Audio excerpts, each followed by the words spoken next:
Hello, you wonderful people, and welcome to another episode of Not Too Comic Book. This being a show where I talk about TV shows that are adaptations of comic books. For today's episode, I'm going to talk about the season premiere of Preacher.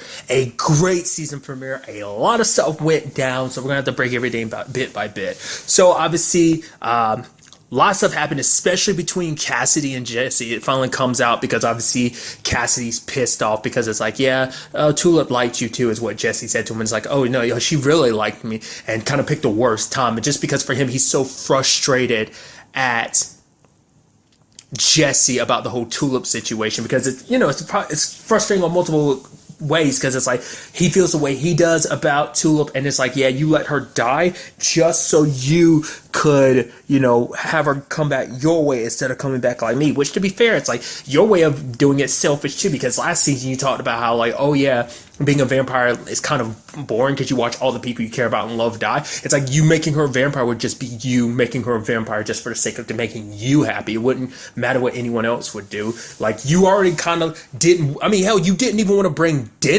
make Dennis into one. You were just going to let him go until, like, everything kind of played out the way it did, and you saw what Dennis was like. But remember what he said at the end of the season 2, being like, oh, she'll be different. It's like, I mean, vampirism just amplifies what's already there. I mean, he never knows what that could end up transpiring into, but nevertheless, it's like you see both sides. You understand why Cassie's is mad, but it literally came to blows and punching and tossing each other around. So we get introduced to the family as a whole. We actually got a nice look, not a big look, but a tiny look into the past when it came to Jesse's mom. It seems Jesse was like a huge kept secret. I mean, I guess because it seems like she can't really leave Angelville whenever she wants to. It's just kind of like, you can probably go out for supplies and stuff like that, but you better bring your ass back type of thing. So it's like, I guess, like, whenever she had a chance, she snuck off and met up with Jesse's dad, and they had Jesse. So it's probably like a situation she kept secret, because, like, her mom didn't know she even had Jesse, because when we look in the picture, because I was thinking like it was going to be like an ultrasound picture or something. It's like, no, Jesse's like probably like maybe a couple months old, maybe one. Like, he's still a baby, but he doesn't look like I thought she was like pregnant and she was hiding it from her mom.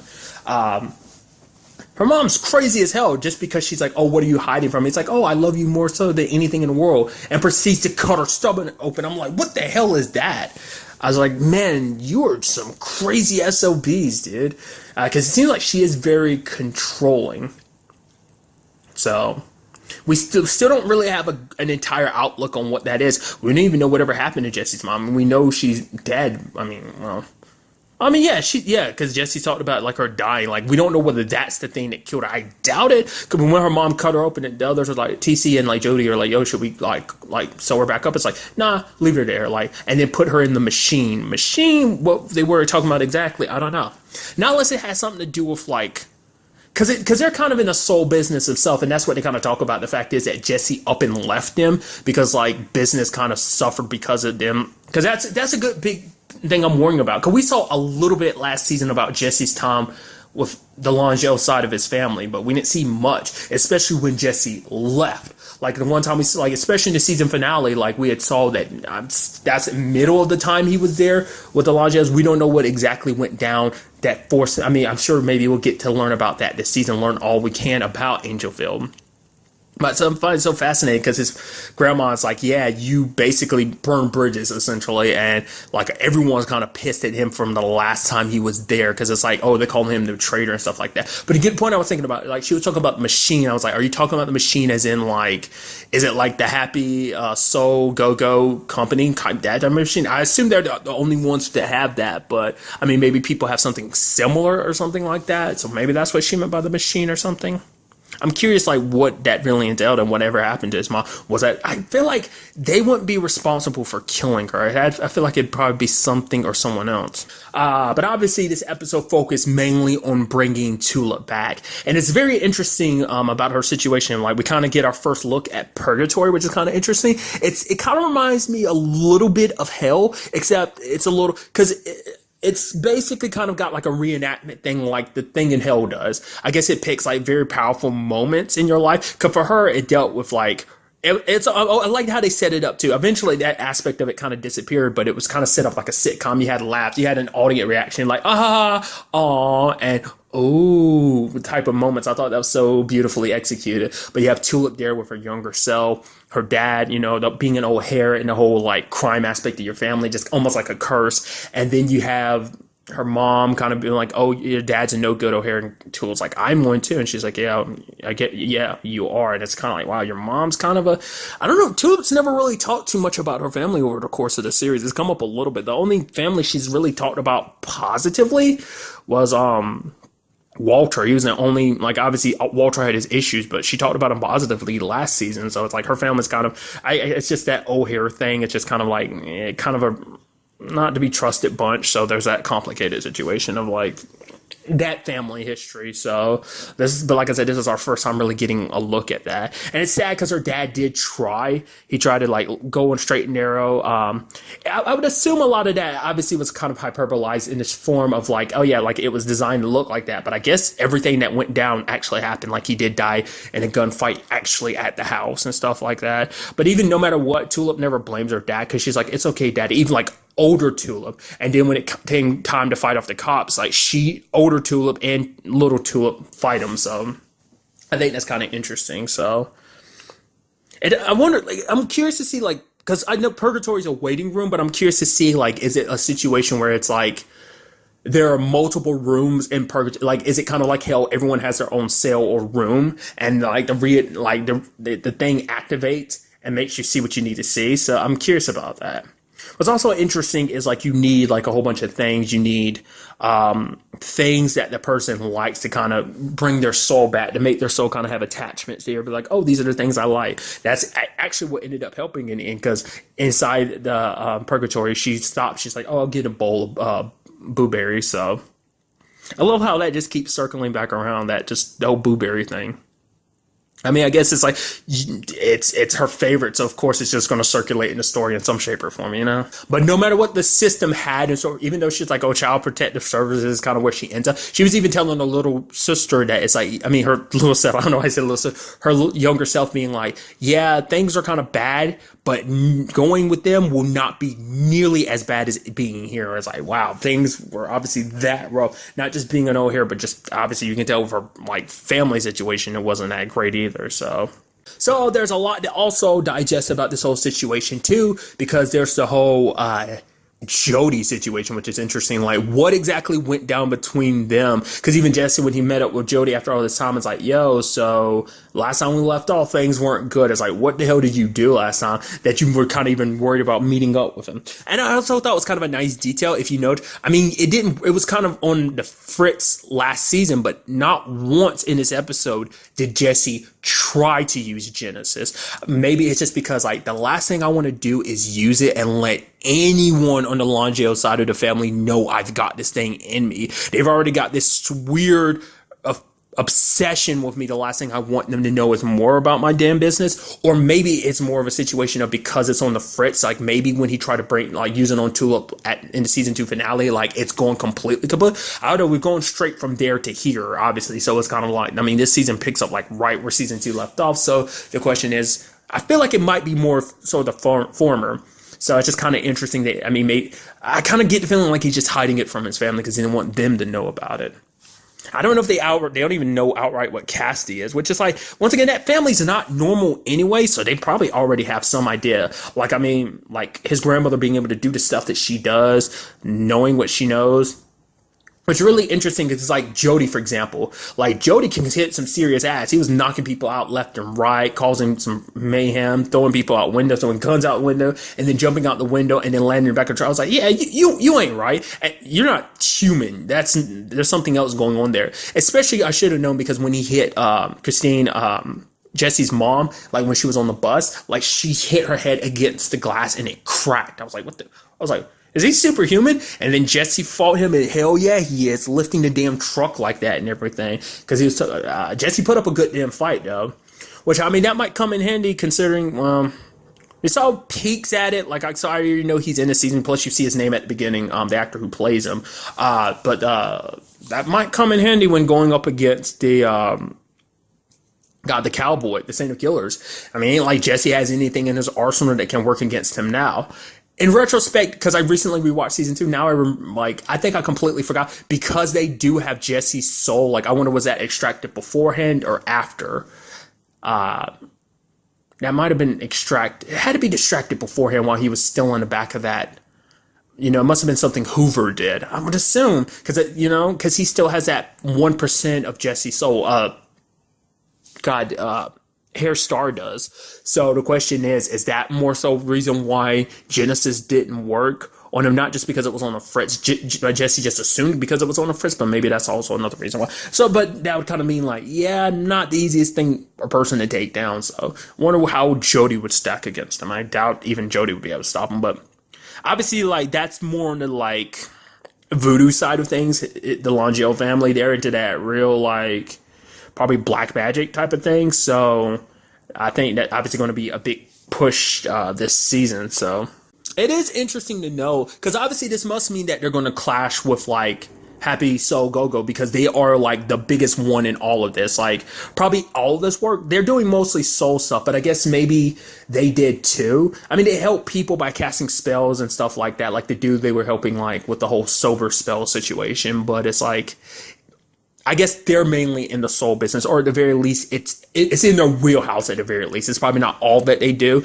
Maybe the same thing for Happy Soul Go-Go. Maybe that's just like because we learned about like, oh yeah, you do know who you're stealing from with the whole soul situation last season, that Jesse was kind of like messing with the armored truck and everything. It's like, they still haven't circled back to that, but I think that'll probably be something we'll see kind of pushed even more this season because of that, because of the Longiel aspect of it. So Jesse having to kind of like, it's not good being back with his family. I also forgot to note about the fact is, we now know that Jody is in fact the one who pulled the trigger and killed his dad. So that's got to be pretty damn rough too.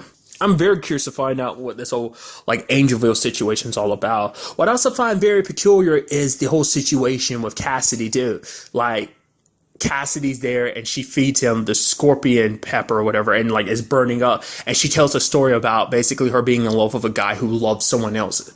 And it's like, oh, I want him to choose me. So she casts a spell. Day in and day out, he was mine until I killed him. So I guess it's a situation of, I guess it's a story of like, oh, it's a combination. Obviously, it's meant to kind of imply like, oh, if you want anything, just ask. Meaning like she knows what Cassidy really wants, and it's Tulip. So it's kind of like, oh yeah, like just speak,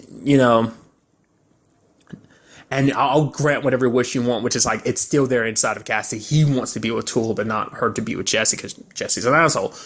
Most likely Cassidy's words. That's more so how he feels. But the question is then like, why did she kill him? Did it turn him into something that she kind of left out of the story? Did he become like obsessive, clingy, or something like that? Did he kill the other person? Anyone that stood in his way? Was it, like I said, borderline on the obsession type of thing? I don't know. She didn't really go into too much detail about it, which Cassidy probably just focused on the whole like, oh yeah, this person was yours. But I mean, I don't think he's completely blind to that, but maybe in his mind, it's like, I mean, because the thing is, if he bites Tulip, she will kind of be his, but I wonder, would he do that without her permission or whatever, It's like, now that she is back, like, that's probably no longer an option on the table. It's really sad, too, because when Jesse comes out of the bathroom, he sees them laying in bed together, and it's like the most frustrating thing, especially now knowing what he knows, because even Tulip was like, yeah, you go ahead and tell Jesse what happened, and he did. A combination of things, because it's like you told him what happened, and also you picked the worst time.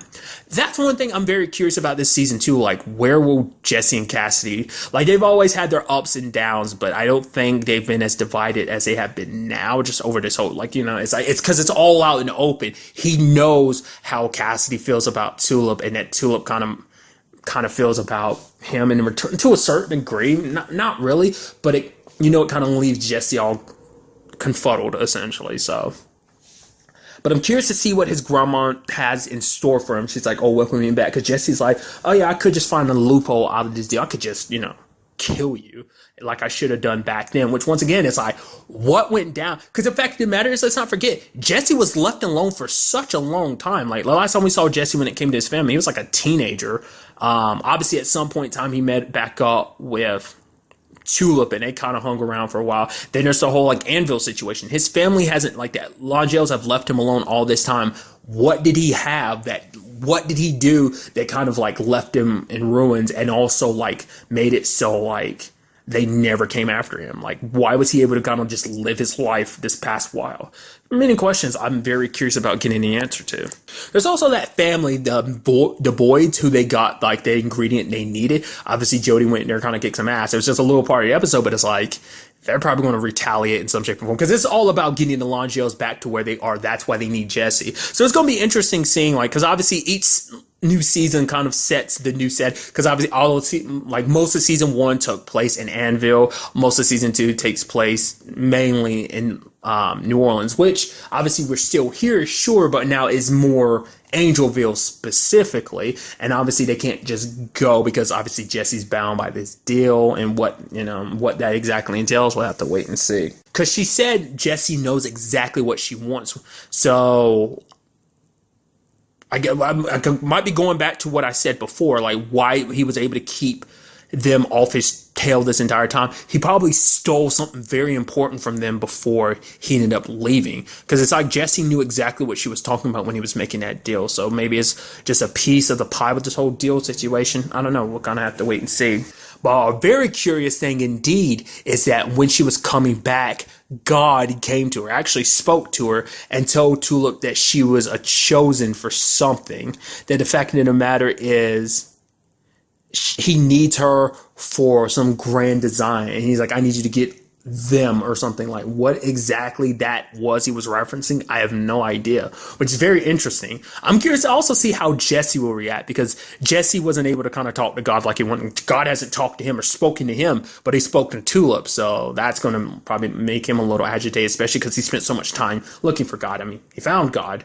God just didn't like point himself out to be like, oh yeah, I'm God. You didn't know it, the whole. And he's still running around in the man dog suit. I mean, I guess in retrospect, it kind of makes sense, because the last time when we see him at the end of season 2, he's a bright light. It might be one of those like celestial things of like, yeah, him being God, his form is too powerful that it'd probably kill someone just to see it, so he contains it all in the suit. So, or maybe that's just something else entirely. Like maybe he can flip that on and off if he wants to. But it's like, it's just funny you're still running around in a dog suit. Also makes it so that maybe they don't have to necessarily choose someone specific to portray God. It's kind of like, oh yeah, he's a voice in a man dog suit. So, but I'm very excited to have Preacher back. I'm so excited to see what this season has in store. Let's not forget, there's still the whole Grail, like what they're going to be up to, especially because they don't 100% know about Jesse's powers being on the fritz, but obviously they still want their quote unquote Messiah. There's the whole freaking Eugene storyline, like where's that going to take us this season, especially because this is probably going to be fairly soon that he finds out about what happened at Anvil, that his dad, his mom, everyone he knew and cared about is gone. And then on top of that, what about the Hitler storyline? Something you never expect you'd have to say, but man, what about the Hitler storyline? That's going to be crazy. I cannot wait to see what kind of wild ride this season takes us on. But really, that's all I want to talk about in this episode. Till the next time we meet, be happy, be safe, live life to the fullest, and enjoy it. Good day and goodbye.